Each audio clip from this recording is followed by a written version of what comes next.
Hello students.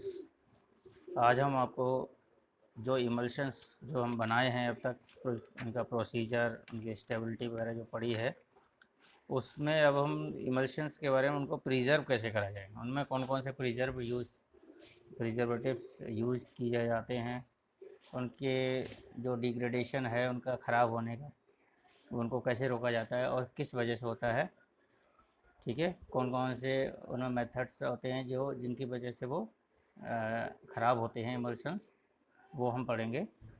The topic is the preservation of emulsions. Preservation, उनको संरक्षित करने का तरीका। ठीक है, इमल्शंस को संरक्षित करने का तरीका। ठीक है, तो हम अभी स्टार्ट कर रहे हैं। Preservation of emulsions. जो इमल्शंस हैं ना, वो सभी डोजेज फॉर्म से कम स्टेबल होते हैं, क्योंकि इसमें क्या है, इनमें एक्वस फेस भी प्रेजेंट होती है। ठीक है, तो वो डोजेज फॉर्म जिसमें एक्वस फेस प्रेजेंट हो, that will be less stable, वो कम स्टेबल होगी, क्योंकि पानी जो है वो माइक्रोबियल ग्रोथ का बहुत इम्पोर्टेंट सोर्स है। मतलब माइक्रोबियल ग्रोथ जो है वो उनमें पानी के मीडिया जो होता है, मीडियम फेस, उसमें बहुत जल्दी होती है। ठीक है, तो इस वजह से ये लेस स्टेबल डोजेज फॉर्म है इमल्शन। ठीक है, therefore some preservatives are used to prevent the growth of microorganisms। ठीक है, ऑक्सीडेटिव रिएक्शंस, पीएच और temperature changes end of the system. इसी की वजह से हम कुछ प्रिजर्वेटिव्स यूज़ करते हैं जिससे माइक्रोबियल ग्रोथ रुके, उनमें ऑक्सीडेशन रिएक्शंस वगैरह की वजह से भी जो ख़राब हो रहे हैं वो रिएक्शंस रुके, और पीएच और टेम्परेचर वगैरह भी चेंजेस की वजह से कुछ इमल्शंस ख़राब होते हैं, उनकी भी कंडीशन हमें सेटल डाउन करनी होती है, स्टेबल करनी होती है, सॉरी। तो जिससे कि उनका हमारे प्रिजर्वेटिव सिलेक्टेड प्रिजर्वेटिव्स यूज़ करें, जिससे कि हमारे इमल्शंस स्टेबल रहें लॉन्ग टाइम तक, एक्सपायरी तक, जब तक हमारा एक्सपायर्ड प्रोडक्ट ना हो जाए, इससे पहले वो ख़राब ना हो। ठीक है, तो प्रिजर्वेटिव्स जो है वो micro organism, preservation from micro organism, मतलब जो हमारे इमल्शंस जो हैं वो दो मेन इंपॉर्टेंट दो रीजंस होते हैं जो ख़राब होते हैं। एक तो होता है microbial growth of micro organisms या माइक्रोबियल ग्रोथ। ठीक है, दूसरा है ऑक्सीडेशन। ऑक्सीडेशन भी उनमें होने लगता है, ऑक्सीडेशन रिएक्शंस होती हैं उनमें, उनकी वजह से भी इमल्शंस हमारे ख़राब होते हैं। तो ये दो मेन मेथड हैं जिसकी वजह से हम अपने इमल्शंस को प्रिजर्व कर सकते हैं। ठीक है, तो इमल्शंस जो है वो कंटेन क्या क्या रखे इनमें होता है। Emulsions contain water, viscosity enhancer, जिससे विस्कोसिटी बढ़ती है, इमल्सीफायर जी, ये सब इनमें होते हैं, जो कि कहाँ कहाँ से प्राप्त होते हैं, नेचुरल सोर्सेज से प्राप्त होते हैं, ऑब्टेन्ड फ्रॉम नेचुरल सोर्सेज, विच में भी सोर्सेज ऑफ कॉन्टामिनेशन, जो कि माइक्रो ऑर्गेनिजम्स के स्रोत हैं। इन्हीं जो नेचुरल सोर्सेज हैं जिसकी वजह, जहाँ वाटर है, विस्कोसिटी इन्हांसर है, इमल्सीफायर्स हैं, इनमें इनके थ्रू ही माइक्रो ऑर्गेनिजम्स इंटर करते हैं हमारी फार्मूलेशन में। ठीक है, तो these are the sources of micro organisms या कंटामिनेशन। द मोस्ट जो बैक्टीरिया जो मोस्ट कॉमन होते हैं, जो ख़राब करते हैं हमारे फार्मूलेशन को, उनकी कई एक स्पीसीज़ हैं, जैसे कि bacillus species, Salmonella species, Pseudomonas etcetera. ये इनकी कुछ प्रजातियां हैं जो मोस्टली हमारी इमल्शन फार्मूलेशन को डिग्रेड करती हैं, ख़राब करती हैं। ठीक है, and also the component of emulsions are use. Component, emulsion के कंपोनेंट मतलब हमारा वाटर मीडिया भी है, जो है वो भी उसको ख़राब करता है, मतलब सोर्स ऑफ माइक्रो ऑर्गेनिजम्स है, और जिसकी वजह से माइक्रोबियल ग्रोथ का चांसेस बढ़ जाते हैं। By the micro organisms for their growth क्या है, कार्बोहाइड्रेट, प्रोटीन्स, स्टेरॉयड मटेरियल्स, ये सब भी सोर्सेज हैं माइक्रोबियल ग्रोथ के सोर्सेज। ठीक है, तो chemical degradation lead to the जो अगर माइक्रो ऑर्गेनिजम्स हमारी फॉर्मुलेशन में प्रेजेंट हैं इन सोर्सेज से, वाटर है, विस्कोसिटी इन्हांसर्स हैं, एमल्सिफायर्स हैं, इन सोर्सेज से अगर हमारी फॉर्मुलेशन में कोई भी माइक्रो ऑर्गेनिज्म एंटर कर गए हैं तो वो डिग्रेडेशन, केमिकल डिग्रेडेशन स्टार्ट कर देते हैं। केमिकल रिएक्शंस चेंजेस की वजह से हमारी जो फॉर्मुलेशन है वो चेंजेज हो जाती है। और वो क्या चेंजेज उसमें होते हैं देखने को, जैसे कि कलर चेंज हो जाना, उनमें स्मेल आना, उसमें गैस फॉर्मुलेशन होने लगा, पीएच चेंज हो जाना, हाइड्रोलिसिस वगैरह रिएक्शंस की, ये जब जो होते हैं ये केमिकल डिग्रेडेशन होते हैं उन माइक्रो ऑर्गेनिजम्स की वजह से, जो कि हमारा इमल्शंस जो है वो ब्रेक हो जाता है और ख़राब हो जाता है। ठीक है, तो chemical degradation lead to the change in the colour, odour, gas production, pH, hydrolysis and that results in the breaking of emulsions. ठीक है, therefore such emulsified systems are required to preserve. तो हमें इसे इमल्शंस या emulsified system है उनको preserve करने के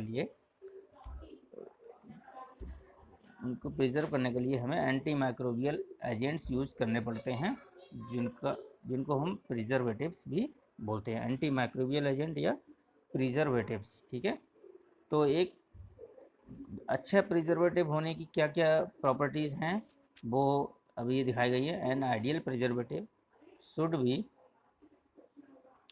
नॉन टॉक्सिक, एक तो वो टॉक्सिक नहीं होना चाहिए, नॉन इरिटेंट और नॉन सेंसिटिव, इरिटेंट भी नहीं होना चाहिए और सेंसिटिव भी नहीं होना चाहिए। ठीक है, इट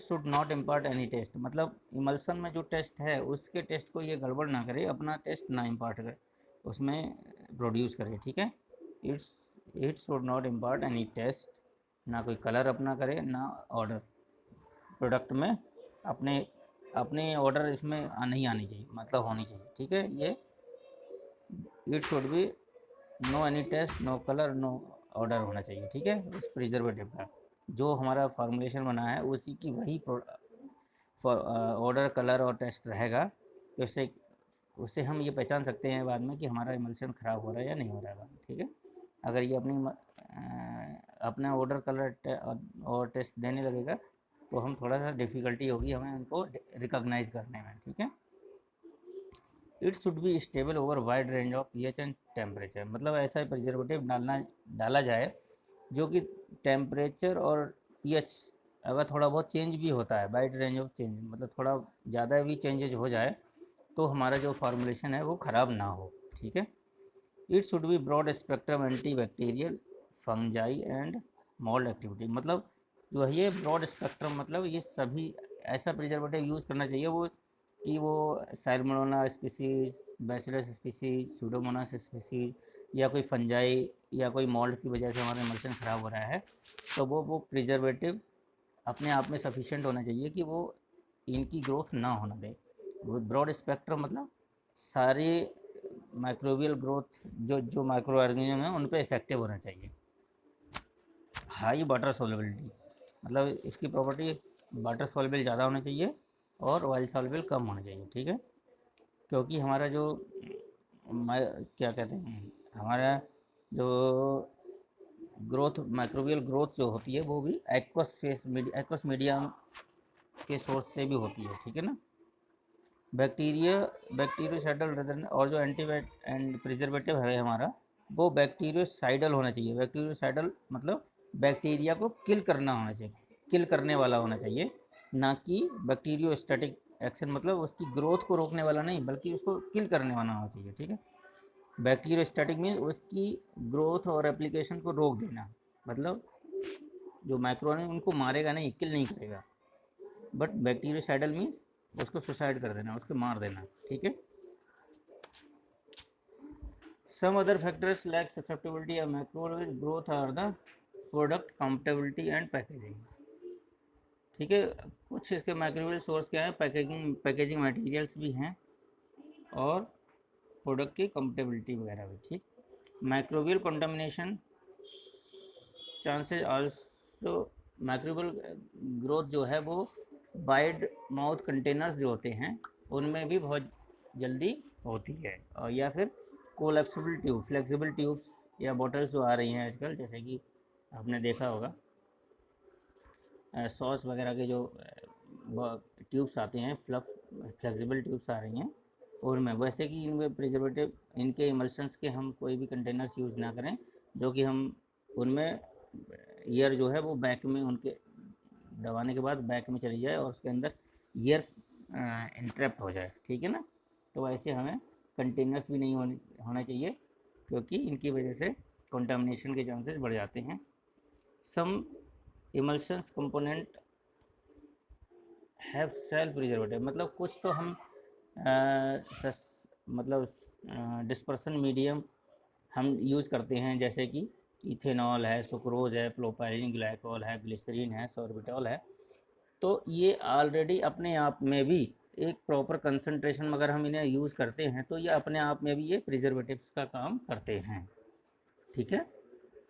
जैसे इथेनॉल है जो वो लगभग 20% हमें यूज़ करना करें तो ये प्रिजर्वेटिव का काम करेगा। सुक्रोज जो है वो 67% यूज़ करें अगर इमल्शन में, तो भी ये प्रिजर्वेटिव्स का यूज़ कर काम वर्क करता है, ठीक है। प्रोपाइलिन ग्लाइकोल मोर देन 10%, 10% से ज़्यादा होना चाहिए, और ग्लिसरीन या सॉर्बिटॉल जो है वो 40 से 50% हो, तो हमें प्रिजर्वेटिव्स का यूज़ नहीं करना पड़ता, ये अपने आप में भी प्रिजर्वेटिव्स का काम करते हैं।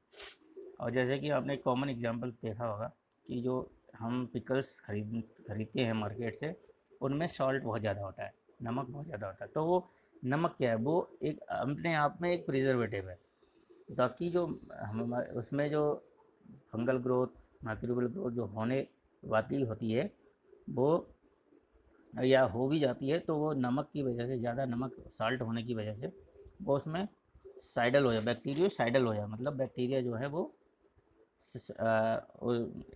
लीच आउट हो जाती है, उनके जो प्लाज्मा वगैरह है, ठीक है, और वो ग्रोथ नहीं कर पाते हैं, ठीक है। तो this is the micro organism preservatives. दूसरा है प्रिजर्वेशन फ्रॉम ऑक्सीडेशन। कुछ प्रोडक्ट इमल्शंस हैं हमारे, वो ऑक्सीडेशन रिएक्शंस की वजह से भी ख़राब होते हैं, तो उनको भी प्रिजर्व करना ज़रूरी होता है। अच्छा, ऑक्सीडेशन पता कैसे लगेगा कि इनमें ऑक्सीडेशन हो रहा है, तो उसमें क्या है, उनमें रेंसिडिटी या स्पॉयलेज वगैरह की तरह की रिएक्शन वो आपको देखने मिलेगा। जैसे हमने इमल्शन खोला तो या तो इसमें रेंसिडिटी मतलब बदबू वाली सड़न जैसी कि वो आएगी, या फिर स्पॉयलेज मीन्स ये भी ख़राब माइक्रोबियल ग्रोथ ही होती है, तो वो सॉरी केमिकल रिएक्शन होती हैं, तो इसकी ये भी देखने को मिलती है due to the atmospheric oxygen. उसमें क्या होता है, ऐसे जो होते हैं इसमें एटमॉस्फेरिक ऑक्सीजन इंटर कर हो जाती है, जिसकी वजह से ऑक्सीजन क्या है, ऑक्सीजन में बहुत सारे माइक्रो ऑर्गेनिज्म प्रेजेंट होते हैं, और वो अगर उसमें इंट्रैप्ट हो गए हमारे फॉर्मुलेशन में तो वो ख़राब हो जाते हैं, ठीक है। And effect of enzymes in some emulsions. Oxidative degradation involve, oxidation reaction जो होती है उसकी उनमें फ्री रेडिकल्स बनते हैं, ठीक है। ऑक्सीजन के जो है वो फ्री रेडिकल फॉर्म में रिएक्टिव होती है, वो किस वजह से, यूवी लाइट या फोटो ऑक्सीडेशन की वजह से ये जनरेट होते हैं फ्री रेडिकल्स, ठीक है। तो antioxidant to use to prevent these changes due to the atmospheric oxygen. तो हमें ऐसे प्रिजर्वेटिव्स यूज़ करने चाहिए जो ये फ्री रेडिकल्स रिएक्शंस को रोकें। The ideal antioxidant should be, जो एंटीऑक्सीडेंट जो है हमें उसमें प्रिजर्वेटिव्स यूज़ कर रहे थे, इसमें एंटीऑक्सीडेंट हम यूज़ करेंगे, क्योंकि ये ऑक्सीडेशन की वजह से ख़राब हो रहे हैं। तो इसमें क्या है, वो भी non toxic, non irritant, effective at low concentration and stable and taste and colourless, ये इनकी प्रॉपर्टी होनी चाहिए एंटीऑक्सीडेंट्स की, ठीक है। तो this is the preservation of the emulsions. Today topic is the preservation of emulsion, ठीक है। तो दो ही मेथड हमें पढ़ने हैं। पहला है माइक्रोबियल और माइक्रोबियल एंटी माइक्रोबियल्स प्रिजर्वेटिव, और एंटीऑक्सीडेंट प्रिजर्वेटिव। ठीक है, ओके। और इसमें कुछ अगर कोई भी कंफ्यूजन है तो आप पूछ सकते हैं। Thank you.